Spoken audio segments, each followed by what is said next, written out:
Every year, Soul Survivor brings over like a kind of a crazy person from halfway around the world, and this time that person is Blue Bradley. We get a few minutes with Blue right now. Welcome to the program. Thanks. What do you think of our amazing barbecue? Mate, if you were in New Zealand, this will be a girls' barbecue. We do it right over there. Blue, how did you become a Christian? I became a Christian by, I talk about my journey to faith being every time I became a Christian. You know, every time that God just arrested me in some way, some form, and I responded. I talk about the first time I became a Christian was when I was 8, but then when I was 10, I desperately wanted to become a Christian. And then at 14, I wanted to please my leader. I desperately wanted to become a Christian because my life was so messed up and broken that I just really wanted the life that they said I could have. But man, it was hard to let go of a lot of stuff.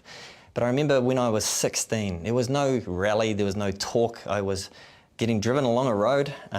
Youth leader was in the car, and as we were turning the corner in my hometown, I just said, all right, enough. And he said, what just happened? I said, became a Christian.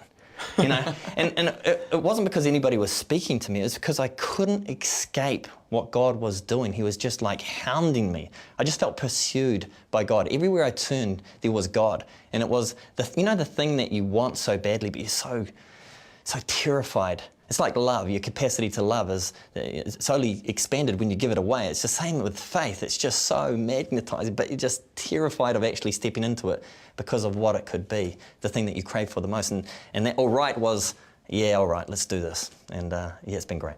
And you're in? I'm in. All in? All in. How did you get involved in youth work and working with young people? Great. As I say, my background, my home life was pretty munted, you know, when I was a young fella, and pretty broken. And I had a youth group that I got invited to. My leader was nothing flash. He'd ring me up and, you know, just he had a stutter and he couldn't speak, and I'd just say, is that you? You know, how about you ring me back in 10 minutes? But this guy just went the extra distance for me, and even though I was mucked up and everything was just a hassle in my life, I was embarrassed if he came around to my house because he might see arguments happen or whatever. I just couldn't escape how nice this guy was, and I thought somewhere inside I want to be that guy. And you'll never know his name. He's never amounted to anything on the youth scene, but I am indebted to him. And so at the age of 13, I started going to a youth group, and they started to talk about who God could be for me in my life. Yeah. Wow, awesome. Yeah. We're kind of looking at this theme of going the distance and sticking it out, persevering. Have there ever been moments, you got to be straight up, be honest with this, have there been moments that you just wanted to quit, that you wanted to stop? Totally. It's hard. Which is the thing, it's hard.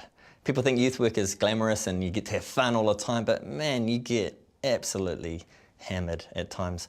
I remember one time somebody came to me and said, how can you continuously just get ripped off all the time? How can you continuously believe in people and just get rejected or let down? And I just said, well, you have to believe who they could be because of God and because of what you're doing. You have to believe in a bigger picture than they could grab themselves. And so I've always believed that. There was one night particularly, we were coming back from a crazy big Queen's birthday weekend in New Zealand is a big thing because we love the Queen. The Queen of England. Yeah, so we celebrate Queen's weekend, birthday weekend. It's a big sort of holiday. And I was doing this crazy adventure all night. It's just we're sleeping on a church floor. We're doing crazy things all through the night, and it's like the third night, and I am shattered. And as we're driving home at midnight, and kids are in the back, and we're singing all these songs, and it's just crazy, and I'm thinking, I'm looking around, and you know, I'm in my 30s at that stage, and I'm thinking, where are my friends? Now, why am I still doing this again? My kids are at home and my wife, and it was that sort of dawning reality that, why am I here? You know, when my mates aren't? And just as I was doing that, a friend, a colleague of mine who's just as old as I was, he came past the other way with his van and lights flicking at each other, salute, still doing it. And I thought, that's why. It's just too easy to give up. It's really too easy to give up because all the responsibilities of life, the things that we ought to, should do, and all the pressures of family, and we've got to care for our kids in a particular way, and they've got to be the best and the most important things in our life, which isn't true, by the way. And so, you think, it's just too easy to give up. And so you have to believe in what you're doing. Awesome. Yeah. That's really good advice. I wonder if you can just talk to some of the youth leaders that are watching this. Yeah. And maybe warn them about some of the pitfalls that are there, Right. and some advice of how they can get past those things, or hopefully even avoid some of those things. What would be your advice?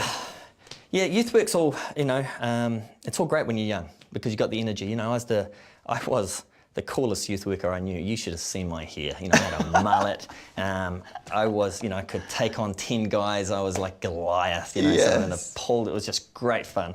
And in my 20s, I was super cool. I was the man. It wasn't until my 30s that I actually started to know what I was doing, really actually talking to the needs of the kids. In my 40s, I'm pretty brilliant. Not that I am brilliant, compared to what I was when I was 20. The scope is just ridiculously different. And so what I'd say to a young youth leader, when you start out in youth work and you're just really passionate about the kids, you really care about the kids, and you want to make a difference in their life. And it's great. And so that desire, that thing that you want to make a difference in, you want to become better at. So you go to Soul Survivor and you go to all these workshops that tell you how to do the thing better. But that's not enough, because you really want to change the world, which you should do. Okay? And so you start to get qualified in certain things to do the thing that you wanted to do better, which is to reach out and actually care for the kids. And pretty soon you'll find yourself taking papers, and you get better at what you're doing. But in order to get better, you need to spend more time studying, and you need to spend more time developing who you're becoming in the career path that you're going down to care for the kids back here. What seems to happen is that one day you wake up and you're a professional, okay? You're a professional youth worker, you're maybe a professional Christian. And the ache that you had to care for the kid that you spent so much time with is actually, it's hard to get to them now because you've got professional boundaries, right? And you've got responsibilities, and you are worth your time now, and so you get paid to do this stuff, and pretty soon the kids become a client.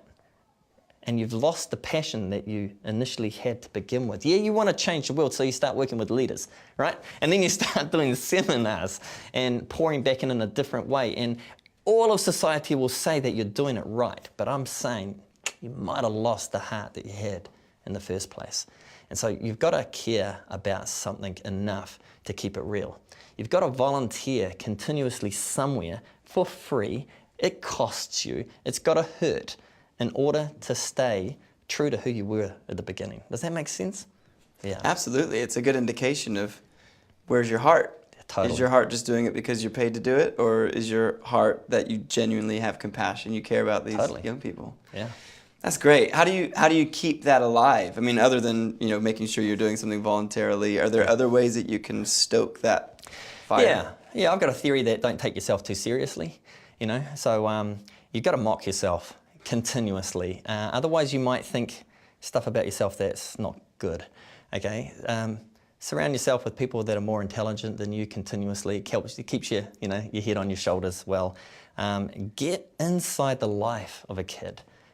Some part of their pain, some part of their story that you're really interested in, not just listening to, and connect with other people. That's really important. Yeah. Brilliant.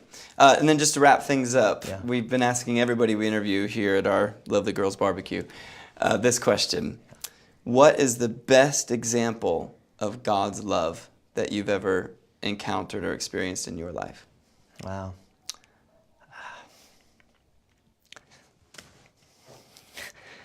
Man, you got to understand, when you're saved, it's I can lose it at God's love. It's just what I find, lots of Christians, they don't know what they're saved. They talk about what they're saved from, not what they're saved for. And if you've grown up in church life and you've always known the love of God, wow, that's great. But when you have been absent from the love of God, and God changes your life, man, you understand not what you're saved from. You hold that high, but you understand what you're saved for. And God's love has changed my life. It's incredible, and I'm forever eternally grateful for it. Yeah.